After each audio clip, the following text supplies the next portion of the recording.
Friends, I hope you all fine. God bless you. प्रभु आप सभी को बहुत बहुत आशीष दें। और आज के सैबथ स्कूल में मैं आपका स्वागत करती हूँ, जो कि 20 मई का है और इसका शीर्षक है महापवित्र स्थान में। इसमें हम लेवी व्यवस्था 16 अध्याय और लेवी व्यवस्था अध्याय 23 पढ़ेंगे। इब्रानियों 9 और 9 अध्याय पढ़ेंगे। इसमें लिखा है कि प्राचीन इजराइल में प्रायश्चित का दिन इतना महत्वपूर्ण क्यों था।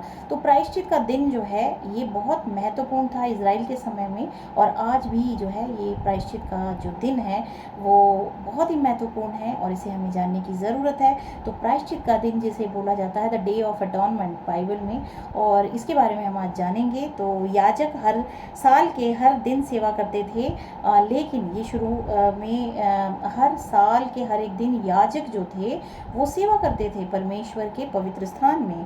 परमेश्वर के द्वारा जो बताया गया एक जो प्रतिरूप बनाया गया था मूसा के द्वारा, जो कि इज़राइल में था, वहाँ पे याजक हर दिन जो है सेवा करते थे, और महायाजक साल में एक बार जो है वो शुद्धि करते थे। लेकिन प्रायश्चित के दिन, जिसे इब्रानी में किप्पूर कहा जाता है, पूरे इज़राइल की निगाहें पवित्र स्थान की ओर लगी रहती थीं। लेवी व्यवस्था 16 और 23 प्रायश्चित के दिन के लिए स्पष्ट निर्देश देते हैं। सभी नियमित गतिविधियां बंद हो जाती थी। अब इस दिन होता क्या था, सभी गतिविधियां बंद हो जाती थी। वहाँ पे सभी लोग उपवास करते थे।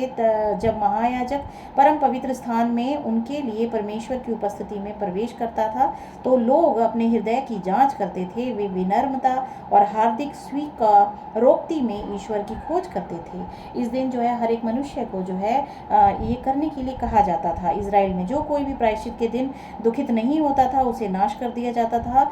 वह अब चुने हुए लोगों का हिस्सा नहीं होता था, जो कि लेवी व्यवस्था अध्याय 23 की 27 और 29 में बताया गया है। प्रायश्चित के दिन महायाजक मेमने का खून पवित्र स्थान में ले जाता था। उसे प्रायश्चित के आसन पर छिड़कने के बाद उस खून को सुनहरी वेदी और पीतल की वेदी के सींगों पे लगाता था और पूरे पवित्र स्थान को पूरी तरह से साफ कर देता था। जब वह बिचवाई का काम समाप्त कर लेता तो महायाजक जीवित बकरे पर अपना हाथ रखता और इजराइल के पापों को स्वीकार कर लेता था। फिर उसे जंगल में ले जाया जाता था ताकि वह छावनी से हमेशा के लिए अलग हो जाए। ये भी लेवी व्यवस्था 16 अध्याय 20, 21, 22 में लिखा है। दैनिक सेवाओं के दौरान रक्त को पवित्र स्थान में स्थानांतरित किया जाता था, जो पाप की रिकॉर्डिंग और परमेश्वर द्वारा उसके अंतिम स्वभाव की जिम्मेदारी लेने को दर्शाता है। अब पर प्रायश्चित के दिन इसे पवित्र स्थान से बाहर स्थानांतरित कर दिया जाता था और बलि के बकरे अजाजेल के सिर पर रख दिया जाता था, जो शैतान का प्रतिनिधित्व करता है और पाप समस्या के लिए उसकी अंतिम जिम्मेदारी को प्रकट करता है। शैतान के ऊपर समस्त पाप का दोषारोपण किया जाता है इस विधि के द्वारा। इस बकरे को दूर जंगल में ले जाया जाता था ताकि प्रायश्चित के दिन के अंत में परमेश्वर के पास एक स्वच्छ पवित्र स्थान और एक स्वच्छ लोग हों। स्वर्ग के पवित्र स्थान में मसीह हमारे लिए सेवा करता है, पहले पवित्र स्थान में और अब 1844 से 2300 दिनों के अंत में महापवित्र स्थान में। हम अपने बदले यीशु के कारण इस महान न्याय के दौर से गुजरेंगे। जैसा कि एलन जे वाइट ने कहा है, हम उसकी धार्मिकता से न्याय संगत हो सकते हैं जिसमें हमारा कोई हिस्सा ना था, क्योंकि प्रभु यीशु मसीह की पवित्रता और धार्मिकता को हमने प्राप्त किया है अपने पापों की क्षमा के द्वारा। इस धार्मिकता के कारण जो हम पर अनुग्रह से लगाया गया है, हम अपने पापों को दुख देते हैं, हम अपने प्राणों को दुख देते हैं, अर्थात पाप से मन फिराना। पाप से हम मन फिराते हैं। तो ये जो जितनी समय चल रहा है ये भी हमारा वो समय है कि हम अपने पापों से अपने मन को फिराएं, प्रायश्चित करें। इसका मतलब है कि हम बुराई को सहजता से स्वीकार नहीं कर पाए हैं, ना ही हमने क्षमा मांगा है और पोषित पापों से चिपके हुए हैं, बल्कि अनुग्रह में बढ़ रहे हैं और पवित्रता का जीवन जी रहे हैं। तो प्रायश्चित के दिन आज हमारे जीवन में क्या महत्व है, प्रायश्चित के दिन का क्या महत्व है? बहुत महत्व है, क्योंकि प्रायश्चित जब हम करेंगे तभी हम परमेश्वर के चुने हुए कहला सकते हैं, अन्यथा हम नाश किए जाएंगे। हम कैसे रहते हैं, इसमें क्या फ़र्क, इसमें फ़र्क क्यों पड़ना चाहिए? तो हमें जो है परमेश्वर की आज्ञाकारिता में बने रहना चाहिए, जो लिखा है वही करने की हमें ज़रूरत है। तो हम अब पढ़ेंगे लेवी व्यवस्था 16 और अध्याय 23 को पढ़ेंगे हम। 16 में प्रायश्चित का बकरा, यहाँ पे 16, 21 अध्याय 21 वर्ष बताती है, और हारून अपने दोनों हाथों को जीवित बकरे पे रखकर इजराइलियों के सब अधर्म के कामों और उनके सब अपराधों अर्थात उनके सारे पापों को अंगीकार करे और उनको बकरे के सिर पर धरकर उसको किसी मनुष्य के हाथ जो इस काम के लिए तैयार हो जंगल में भेज के छुड़वा दे।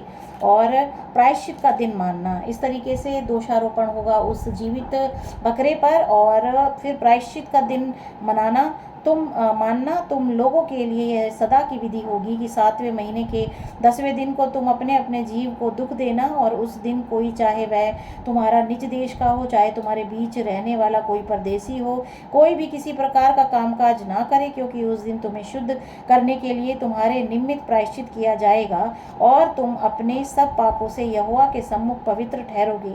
यह तुम्हारे लिए परम विश्राम का दिन ठहरे और तुम उस दिन अपने अपने जीव को दुख देना, यह सदा की विधि है। और जिसका अपने पिता के स्थान पर याजक पद के लिए अभिषेक और संस्कार किया जाए वह याजक प्रायश्चित किया करे और वह सनी के पवित्र वस्त्रों को पहनकर पवित्र स्थान और मिलाप वाले तंबू और वेदी के लिए प्रायश्चित करे और याजकों के और मंडली के सब लोगों के लिए भी प्रायश्चित करे। और यह तुम्हारे लिए सदा की विधि होगी कि इजराइलियों के लिए प्रतिवर्ष एक बार तुम्हारे सारे पापों के लिए प्रायश्चित किया जाए, यहोवा की इस आज्ञा के अनुसार जो उसने मूसा को दी थी हारून ने किया। तो ये जो सब प्रायश्चित के दिन को मानने की जो विधि थी वो यहोवा ने मूसा को दी थी और वो मानी गई। और यहाँ पे पौलुस भी इसके बारे में बताते हैं इब्रानियों अध्याय 9 और उसमें बताते हैं मसीह के बलिदान के द्वारा पाप क्षमा। और ये 9 अध्याय की 23 से लेकर 28 तक है, इसे मैं पढ़ना चाहती हूँ। इसीलिए अवश्य है कि स्वर्ग में की वस्तुओं के प्रतिरूप इन बलिदानों के द्वारा शुद्ध किए जाएं, पर स्वर्ग में की वस्तुएं स्वयं इनसे उत्तम बलिदानों के द्वारा शुद्ध की जाती, क्योंकि मसीह ने उस हाथ के बनाए हुए पवित्र स्थान में जो सच्चे पवित्र स्थान का नमूना है प्रवेश नहीं किया, पर स्वर्ग ही में प्रवेश किया ताकि हमारे लिए परमेश्वर के सामने दिखाई दे।